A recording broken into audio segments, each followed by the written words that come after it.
Ahora sí. Muchas gracias, buenas tardes, sean todas y todos bienvenidos. Agradecer la atención de los medios de comunicación a esta conferencia de prensa donde se dará cuenta de la situación que prevalece, la lucha del pueblo yaqui en su oposición a la construcción del acueducto Independencia allá en las zonas del río Yaqui, zona del pueblo. El territorio y los recursos se corresponden a la tribu yaqui en esta región del estado de Sonora. Nos acompañan el día de hoy el compañero Tomás Rojo, quien es el vocero de la tribu, el capitán por el pueblo de Cocori, César Cota Tórtola, el compañero Alberto Vizcarra Osuna, el compañero Plutarco Pérez Aguirre Elias Calles, el compañero Javier Castelo Parada, el compañero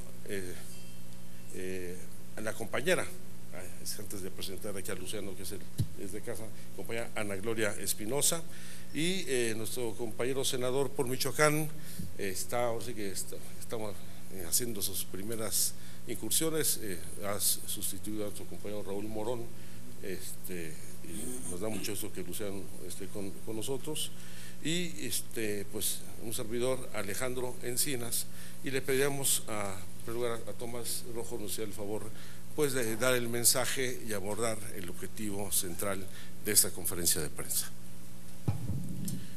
Muy buenas tardes y muchísimas gracias a los medios por acudir a la convocatoria y a la imperiosa necesidad de abrir los espacios a lo que está sucediendo en nuestro pueblo yaqui, y precisamente también al amigo senador, amigo de la lucha de la tribu yaqui, senador Alejandro Encinas, y el senador Luciano por parte de Michoacán. Ustedes han de tener antecedentes de lo que está sucediendo en el estado de Sonora, concretamente en territorio yaqui. Ustedes saben que nosotros somos un pueblo indígena, pueblo originario, establecido en la parte central del estado de Sonora. Actualmente estamos librando una fuerte lucha por la defensa de nuestros territorios y nuestras aguas. Ya ve que la cuestión del agua es una cuestión que se está ahorita en el análisis, en la discusión y en la preocupación de todos los mexicanos, porque es un recurso muy importante y estratégico para el país y para nosotros, es un recurso de vida. Actualmente estamos librando una batalla legal, una lucha legal acompañada por la resistencia civil y la desobediencia civil para darle visibilidad a nuestra lucha contra la imposición del acueducto Independencia, que pretende trasvasar 75 millones de metros cúbicos de una cuenca a otra, de la cuenca del río Yaqui a la cuenca del río Sonora, a través de un acueducto Independencia, que es un acueducto totalmente ilegal. Ese acueducto es ilegal, injusto. ¿Por qué es ilegal? Porque está impugnado de su licitación, su construcción, sus derechos de agua, no cuenta con manifiesto de impacto ambiental. Hay dos controversias constitucionales que la Corte ha resuelto y que están en proceso de ejecución, y en el caso de no contar con manifiesto de impacto ambiental es porque también la tribu yaqui interpuso un recurso de amparo ante un juzgado de la localidad, y que fue atraído por la Suprema Corte de Justicia de la Nación, la cual ordenó que el amparo se nos restituyera nuestro derecho de audiencia, y para la cual se otorgó, se ordenó a la Semarnat que iniciara un proceso de consulta, ¿no? Porque es un derecho que nosotros tenemos como pueblos indígenas, de acuerdo a la legislación que del día 2011, cuando se incorporaron los derechos humanos convenidos con organismos internacionales a la categoría de ley. Hemos de decir que ahorita estamos en un punto muy crítico para nuestro pueblo, porque sin el agua, si el acueducto se logra imponer, si se logra concretar el robo de agua, pues sería un golpe existencial para nuestro pueblo. Lo decimos así porque lo que no pudieron hacer la pólvora con la llegada de los españoles, ni lo que pudieron concretar los gobiernos antes de la revolución, como Porfirio Díaz, con las políticas de exterminio y vendernos como esclavos, y una política de exterminio muy brutal contra nuestro pueblo, que lo anteceden y que lo preceden, 60 años de guerra, una de las guerras más largas que tenga memoria contra un pueblo indígena, lo pudieran ellos concretar con el trasvase ilegal y el robo de agua, ¿no? ¿Por qué decimos que el acueducto es totalmente ilegal? Actualmente el acueducto está trasvasando 30 millones de metros cúbicos al año. El próximo mes de abril cumplirá 2 años de su operación ilegal. Se estaría trasvasando ilegalmente 60 millones de metros cúbicos. En ese proceso de lucha legal, que el amparo, que es uno de los instrumentos de los cuales nos hemos logrado en la lucha, y ese amparo tiene su antecedente porque nosotros tenemos un decreto presidencial que nos otorgó el general Lázaro Cárdenas, que nos reconoce 485,000 hectáreas, y que hasta donde sabemos ese decreto presidencial aún es vigente. Y en ese mismo decreto nos otorgan el derecho al agua del 50% del almacenamiento de la presa La Angostura, o la presa Lázaro Cárdenas, la primera presa de sistemas de agua de la cuenca del río Yaqui, en 1940. Y con respecto a lo del amparo, actualmente se lleva una consulta con la tribu Yaqui, de acuerdo a la sentencia de la Corte, donde la autoridad responsable es la Semarnat. En esa sentencia que se dictó, que se acordó el 8 de mayo de 2013, la propia Semarnat solicitó una sentencia aclaratoria, la cual la solicitó el 2 de julio de ese mismo año. Bueno, la sentencia dice que hagamos la consulta, pero ¿qué hacemos con el acueducto si está operando? La sentencia aclaratoria que la Corte le otorgó a la Semarnat es que dice: la consulta puede continuar, que es una consulta previa, libre, informada, que verdaderamente no ha cumplido con esos estándares. Le dijo: puede continuar la consulta, pero si en el proceso de la consulta se advierten daños irreparables y irreversibles a la tribu, tendrás que dejar de operar el acueducto. Y el proceso de consulta tiene un mecanismo, tiene un protocolo que debe cumplir con ciertos estándares legales, como que debe ser previa, libre, informada y culturalmente adecuada. Ni ha sido libre, ni ha sido previo el acueducto, la consulta, porque el acueducto ya está construido. Ni ha sido libre porque tenemos 2 compañeros presos, que nosotros los consideramos como presos políticos, el compañero Mario Luna Romero y el compañero Fernando Jiménez. Ni ha sido informada porque no se ha cumplido con todas las necesidades de información que tiene la tribu, que requiere la tribu para poder emitir su opinión, su aprobación o su desaprobación de la obra. Y hemos de decir también que en este aspecto que la voluntad de la tribu tiene que tener el derecho al consentimiento. La consulta no debe de ser únicamente un requisito, un trámite administrativo para poder otorgar el manifiesto de impacto ambiental al acueducto. Nosotros también exigimos que nos otorguen el derecho al consentimiento y que la voluntad de la tribu tenga esa categoría legal. Y volviendo a lo de la consulta, el pasado mes de febrero se llevó una etapa de la consulta donde se entregaron los estudios antropológicos por parte del INAH, y ese estudio antropológico estaba basado en base a las informaciones oficiales que el INAH investigó y concluyó con respecto a esas informaciones, y en el cual el INAH, en su peritaje y en su dictamen antropológico, dice que ya existen daños irreparables, irreversibles a la tribu, por lo cual tiene que parar el acueducto. Este es un elemento legal que va de acorde a lo que la propia Corte ha expresado y ha ordenado en su sentencia que se cumpla, y actualmente ese dictamen no se ha hecho valer porque el acueducto sigue operando.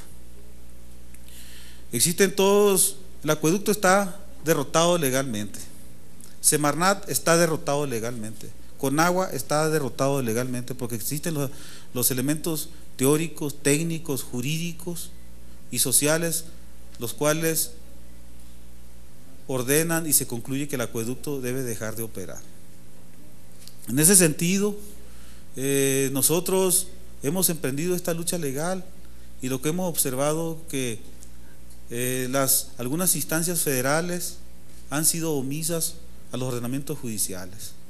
El gobernador del estado, Guillermo Padres, ha sido un rebelde ante la ley, no ha pasado por alto los ordenamientos judiciales y ha violado sistemáticamente la ley. Y uno de los elementos últimos es que nosotros los expresamos, que ya existen un estudio antropológico que advierte los daños irreversibles, por lo tanto tiene que parar el acueducto.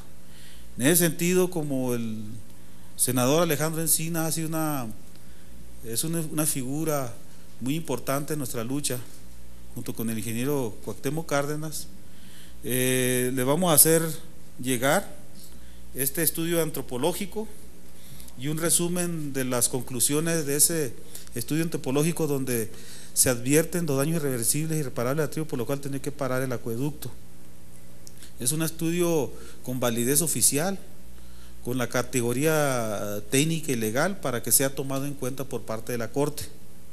A la vez, le solicitamos al senador Alejandro Encinas gestione ante los senadores un punto de acuerdo para que exhorte a la Suprema Corte que se cumple la sentencia y se vigile, se acompañe el proceso de sentencia para que se le dé cabal cumplimiento.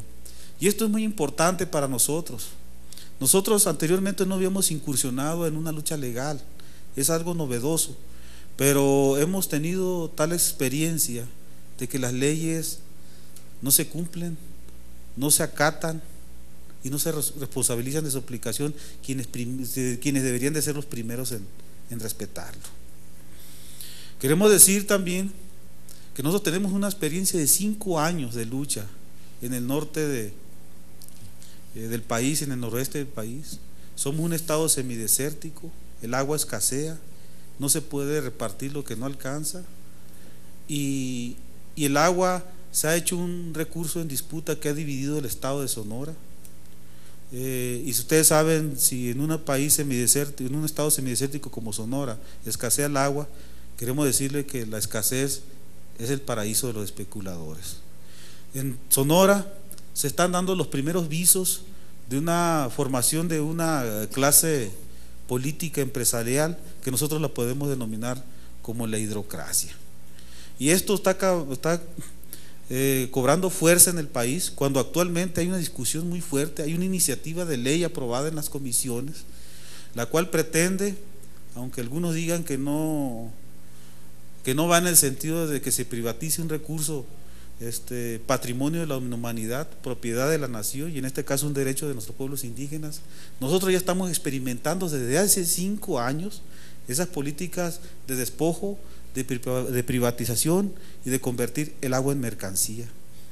Creemos que cuando nosotros recibimos el primer trancazo hace 5 años, que era para nuestro pueblo yaqui, para una región muy importante agrícola del sur de Sonora, hoy actualmente esas intenciones de despojar y de convertir el agua en mercancía y de ponerlo en bandeja de plata hacia la iniciativa privada, esos efectos que nosotros nos tocó en masa como sociedad, esos efectos, si continúa esa iniciativa de la ley, va a ir a tocar a cada una de los hogares, de las casas de los mexicanos, y los efectos van a ser totalmente más fuertes, irreversibles, hacia los pueblos indígenas y hacia los más pobres. Con eso yo concluyo nuestra participación. Le quiero decir que también contamos con la presencia de nuestro capitán César Cota Tórtola, compañero Alberto Vizcarra del Movimiento Ciudadano por la Defensa del Agua de Sonora, del sur de Sonora, compañero Plutarco Pérez Aguirre Elías Calles, un activo hombre de trabajo y de lucha, y el ex senador Javier Castelo Parada, quien hizo varios exhortos en su etapa de senador y que nos ha permitido avanzar y que estemos en este proceso legal. Y así como tenemos experiencia, creemos que la gestión y los buenos oficios del senador Alejandro Encina puedan nos llevar a que el proceso legal continúe, y una exigencia en el respeto a la ley y al Estado de Derecho de México y ante la Corte, porque es la única garante de la ley y es el único garante de la Constitución Política de los Estados Unidos mexicanos, que es el verdadero pacto de todos los mexicanos. Muchísimas gracias.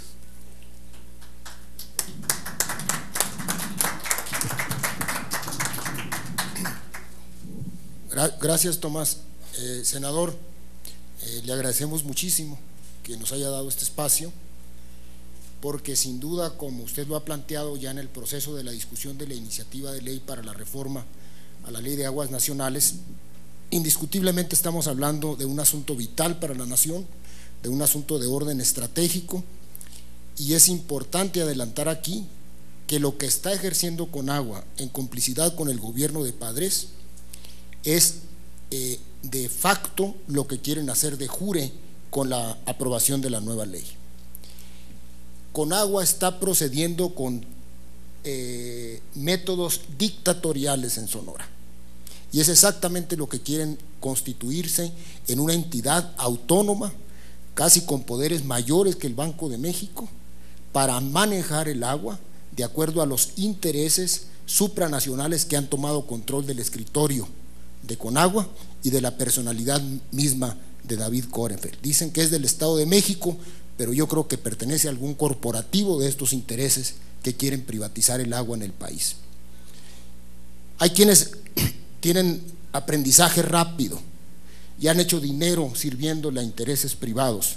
No es el caso de los que tenemos aprendizaje lento y que sabemos precisamente que lo que subyace en la intención de la nueva ley es proyectos vinculados a la ganancia monetaria, que es muy importante hacer esta distinción: vinculados a la ganancia monetaria, pero no vinculados al fortalecimiento del desarrollo económico nacional, y lo más grave, muchos de ellos atentatorios contra la producción nacional de alimentos. Es el caso de Sonora y es el caso de Jalisco. El caso de Sonora, deben de saber ustedes que no solamente está afectando a la parte más vulnerable del sur, que es la tribu yaqui y su existencia, sino está afectando a toda la actividad productiva del sur de Sonora, donde habitamos 1 millón de habitantes y donde está radicado uno de los valles agrícolas estratégicamente fundamental para la política alimentaria de México, porque allí se produce casi el 40% de la producción nacional de trigo. El caso de Jalisco, donde está el proyecto para hacer trasvases del Río Verde hacia León, Guanajuato, estarían afectando la región de Los Altos, senador, en donde se produce cerca del 30% de la proteína animal y cerca de 1,000 litros de leche diarios en esta región. Creo yo que si estos proyectos avanzan en términos de la aprobación de la ley, lo que vamos a lesionar son las regiones de mayor peso en la producción nacional de alimentos. Hay una falacia cuando se dice que es en razón del consumo, de la protección del consumo humano, cuando se pretende con esto justificar el retiro del agua a la agricultura. Todos debemos de saber que cuando comemos estamos tomando agua, porque cada tortilla, cada huevo, cada pedazo de carne que se consume lleva un componente de agua virtual que es necesario para la existencia humana. No tenemos por qué caer en el dilema de si nos morimos de sed o nos morimos de hambre. El país necesita más agua, y ese es el caso de Sonora. Esto que mencionaba Tomás, de que siempre que se pretenda repartir lo que no alcanza, se va a dividir la sociedad, y eso es lo que tenemos que evitar. Tenemos que unificarnos en una política hídrica nacional orientada en base al principio de gestión de mayor disponibilidad de agua para asegurar el desarrollo nacional. Si no hacemos esto, la nación no tiene futuro, aunque los especuladores sí lo tengan. Por favor, con mucho gusto.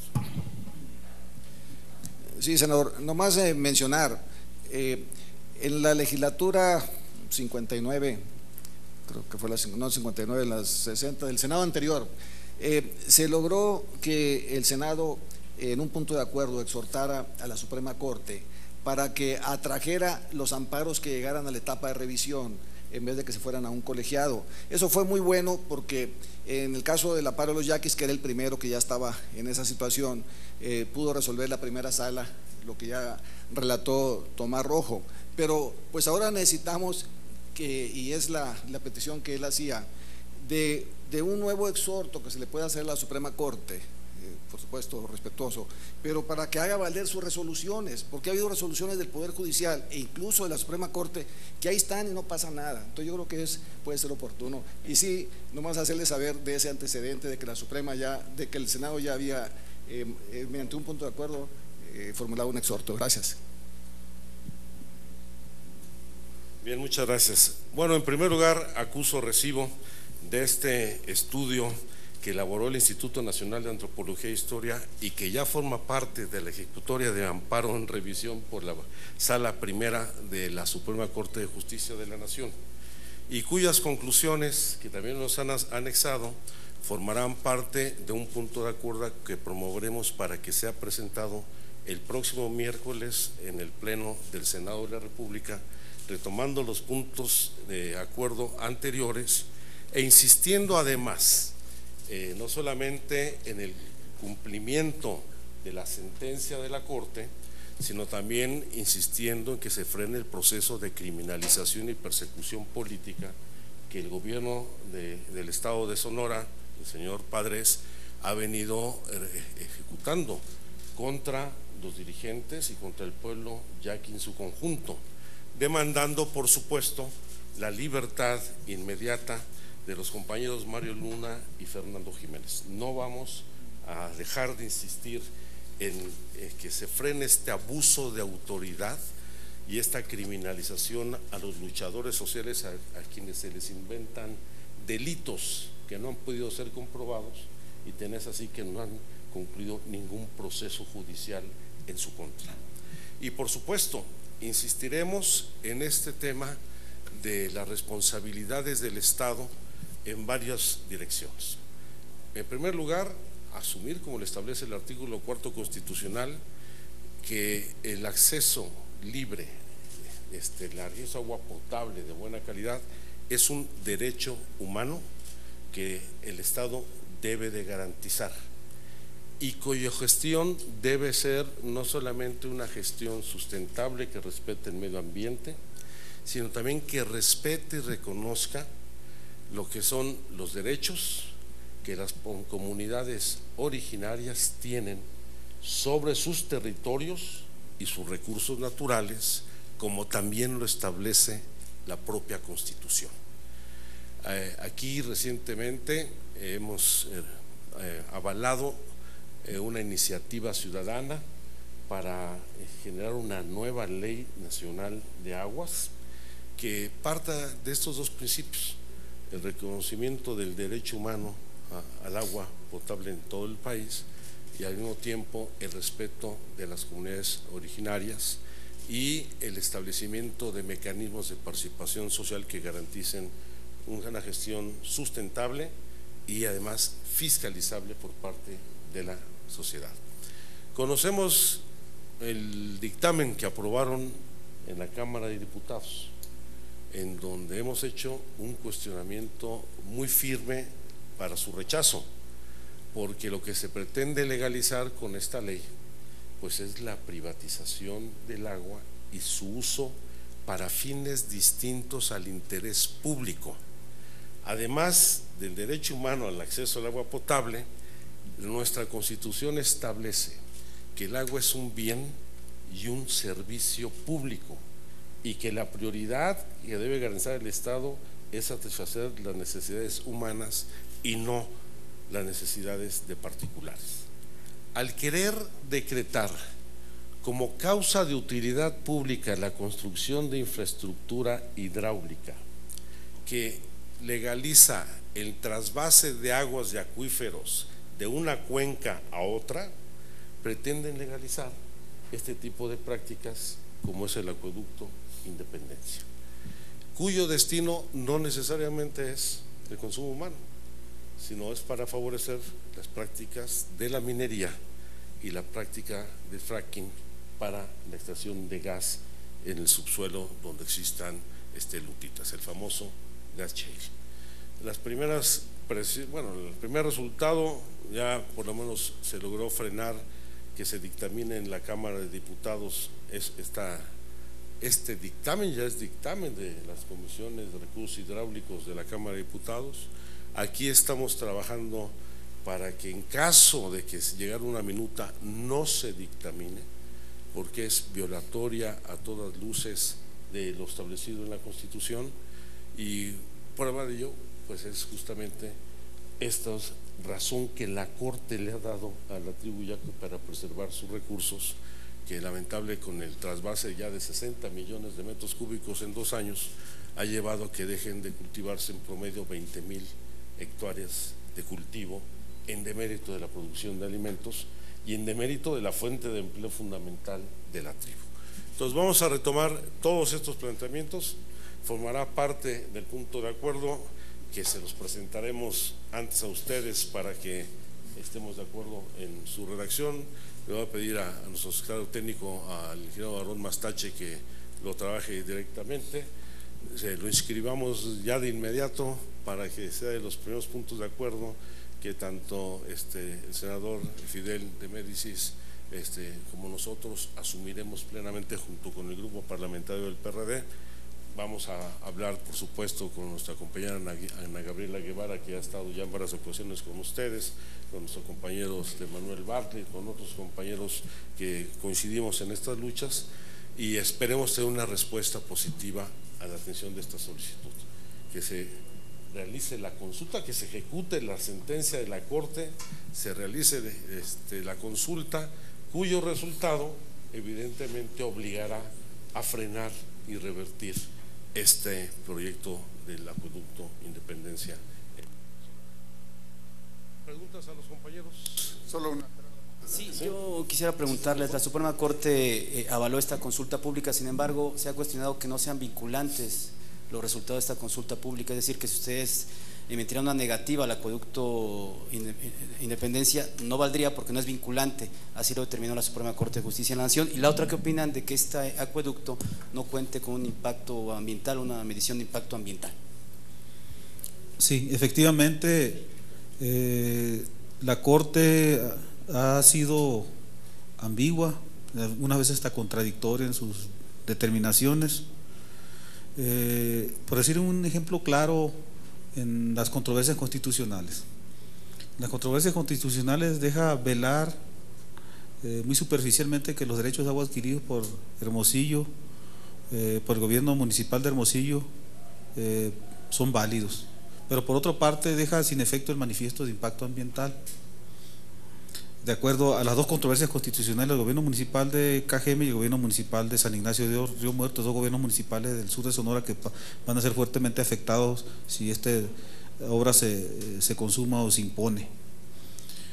Vemos ahí que no pueden ellos determinar, no pueden legalizar un trasvase o unos derechos de agua adquiridos sin antes saber qué efectos ambientales genera en la propia cuenca de origen, incluso qué efectos genera sobre la propia población o sociedad que utiliza esa agua como insumo o como derecho humano, y qué efectos tiene sobre la propia cuenca, sobre los propios humedales costeros, sobre los propios esteros, porque incluso algunos esteros, humedales costeros están siendo protegidos, son considerados como sitios Ramsar, son protegidos de acuerdo a la legislación internacional como nichos ecológicos, los cuales se deben de preservar. Ese es un aspecto sobre lo del agua. Efectivamente, la cuestión de si esa consulta no es vinculante, así lo entendemos nosotros, pero también estamos en un proceso de llevar esta cuestión legal a instancias internacionales. ¿Por qué? Porque en decir que no son vinculantes también se están violando algunos estándares internacionales que le dan esa categoría como de consentimiento a nuestro pueblo. Entonces, es una de las dos situaciones que nosotros estamos conscientes de eso. Por eso se están tomando todos los argumentos técnicos que la propia consulta nos permite y que las propias instancias de gobierno como el INA, es una información oficial que está sustentada en la información que la propia CONAGUA y Semarnat fueron considerados para poder emitir este dictamen. El siguiente aspecto, perdón, ¿cuál era? Muchísimas gracias. Buenas tardes. Dos preguntas. La primera, ¿a dónde se está trasvasando, a qué municipio se está trasvasando el agua? ¿Quiénes son los principales beneficiarios? Hablo obviamente de la empresa, de la industria. Y la segunda, todavía no tenemos acceso al documento del INA, pero en un resumen, ¿cuáles son los principales daños que están teniendo, sociales, culturales o ambientales? Bueno, queremos decirle que le vamos a dar una copia del resumen del dictamen y queremos decirle que el acueducto está operando una longitud de 155 kilómetros. Ese acueducto tiene una capacidad instalada de acuerdo a la resistencia de material, a la calidad de los tubos y de acuerdo al número de bombas que están operando o que están instaladas, de acuerdo también a la subestación eléctrica que va a suministrar energía eléctrica y de acuerdo a la obra de toma de succión que está hasta el nivel mínimo de la presa, puede tener una capacidad instalada de 250 millones de metros cúbicos. Ellos en su proyecto estaban exigiendo el trasvase de 75 millones de metros cúbicos. Actualmente operan una sola bomba y media y a veces que la paran, la detienen y están trasvasando 30 millones de metros cúbicos al año. De abril del 2013 a abril del 2014 trasvasaron 30 millones de metros cúbicos. El próximo mes de abril cumple 2 años de operación, podrían trasvasar 60 millones de metros cúbicos. Eso ya es una afectación directa, porque esos 60 millones de metros cúbicos, como bien lo decía el senador Encinas, esa agua ya no regresa, nos hace falta a nosotros. Es una afectación directa, lógica, sobre nuestra población. Esa agua está llegando a un reservorio, pero ellos la están distribuyendo a las colonias nuevas. Queremos decir que en Hermosillo hay una área susceptible aproximadamente de 10,000 hectáreas que pueden ser urbanizables, que están considerando dentro de los negocios inmobiliarios.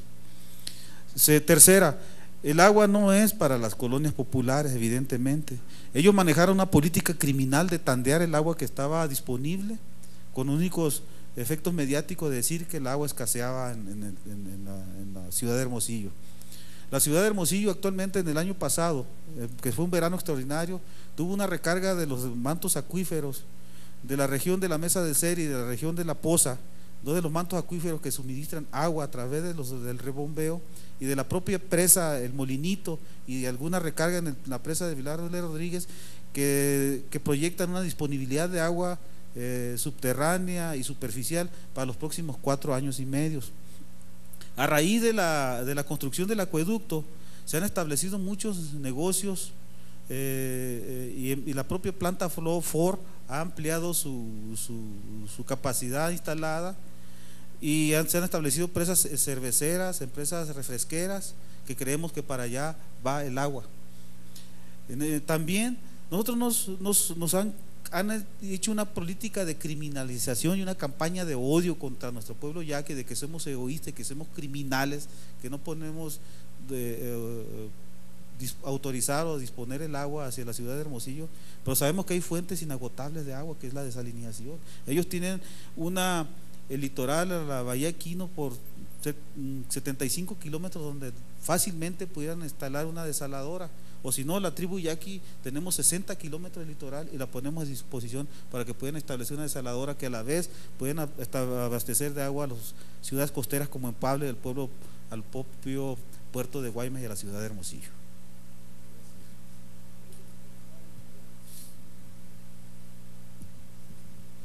Yo creo que es muy importante complementar, si bien la construcción y la operación inicialmente del acueducto lo realizó el gobierno del estado de Sonora, desde hace ya meses hubo un convenio donde la operación del acueducto lo hace con agua es la que sigue traspasando en forma ilegal el agua, ya no es el gobierno del estado, no quita la ilegalidad de la construcción, pero la operación actual la realiza con agua. Yo también quisiera robustecer las respuestas del compañero Tomás y del ex senador Javier Castelo en relación con el destino de esas aguas transvasadas de la cuenca del río Yaqui hacia la cuenca del río Sonora. Alrededor de Hermosillo y a lo largo de los 150 kilómetros del acueducto hay extensos terrenos que carecen de agua, pero que tienen vocación agrícola. Esos terrenos sin agua no valen nada. La intención de trasvasar esos grandes volúmenes de agua es precisamente incrementar la plusvalía de esos terrenos. Con agua, esos terrenos con vocación agrícola pueden generar riqueza para sus dueños. De hecho, a lo largo de esos 150 kilómetros existen como 280 tomas que van a dar a ranchos.